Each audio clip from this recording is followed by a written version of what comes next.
Famous industrialist Jamsetji Tata, field marshal Sam Manekshaw, famous Bollywood actor Boman Irani और Indian nuclear scientist doctor Homi Jahangir Bhabha. इन सब famous लोगों में एक चीज कॉमन है और वो है इनका एक माइनॉरिटी कम्युनिटी से आना, जो है पारसी कम्युनिटी। इंडिया की स्टोरी कहीं न कहीं पारसी के बिना अधूरी है। इस कम्युनिटी का इतना बड़ा कंट्रीब्यूशन रहा है। इंडिया की पहली स्टील मिल, इंडिया की पहली कमर्शियल एयरलाइन, इंडिया की पहली लग्जरी होटल, एशिया का पहला स्टॉक एक्सचेंज, इन सब के पीछे कहीं न कहीं पारसी इन्वॉल्व है। लेकिन आपको लग रहा होगा कि इंडिया के लिए इतना डेवलपमेंट करने वाले लोग इंडिया के ही होंगे, लेकिन पारसी की कहानी इंडिया में स्टार्ट नहीं होती है। पारसी वर्ड का मीनिंग होता है पर्सियन। आज हम ये वर्ड उन लोगों के लिए यूज करते हैं जो 8th से 10th सेंचुरी के बीच में इंडिया आए थे। इनका एक अलग रिलीजन है, ज़ोरोआस्ट्रियनिज्म। इस रिलीजन के बारे में माना जाता है कि ये वर्ल्ड की ओल्डेस्ट मोथलिक रिलीजन है। आज से लगभग 4000 साल पहले इसकी शुरुआत ईरान में हुई थी।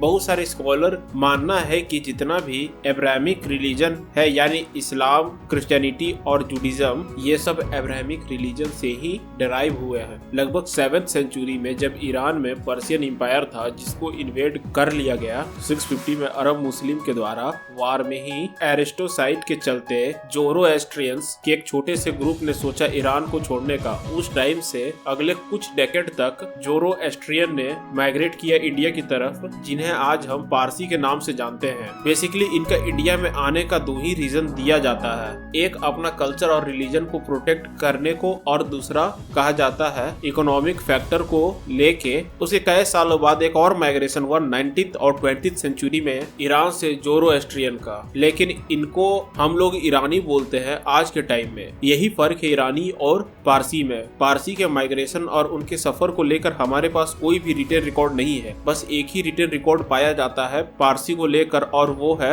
किस्सा एक सज्जन, a poem written in 16th century, जिसके हिसाब से ज़ोरोएस्ट्रियन की एक छोटी कम्युनिटी बोट में इंडिया आई अरेबियन सी पार करके। पहले ये आए दीव नाम के आइलैंड पर, फिर वहाँ 19 साल रहने के बाद इन्होंने मेनलैंड इंडिया की तरफ रुख किया और वो आगे गुजरात के शहर सज्जन में, जहाँ एक लोकल राजा राणा था, वहाँ पर इन्होंने राजा से बोला कि इन्हें यहाँ रहने दिया जाए। पर तब राजा ने एक दूध का गिलास लेकर, जो कि पूरा भरा हुआ था, और बोला कि हमारे राज्य में कहीं भी जगह नहीं है। तो फिर ज़ोरोएस्ट्रियन के लीडर राजा से चीनी मांगते हैं और उस दूध में मिला देते हैं और कहते हैं कि हम चीनी की तरह ही रहेंगे और हमारे आने से आपको ही फायदा होगा। इस एग्जाम्पल से महाराज राणा काफी खुश होते हैं और उन्हें कुछ जमीन दे देते हैं सेटल होने के लिए। फिर धीरे धीरे ये गुजरात से भी मूव आउट होके अलग अलग स्टेट में बसने लग जाते। मेजोरिटी गए थे बॉम्बे में। पारसी ने मर्चेंट, ट्रेडर और आर्टिसियंस के रूप में काम करना चालू कर दिया। ब्रिटिशर्स के आने का काफी फायदा उठाया पारसियों ने और ओपियम और कॉटन में इनके साथ ट्रेड करने लगे। यहीं से ये काफी अमीर होने लगे।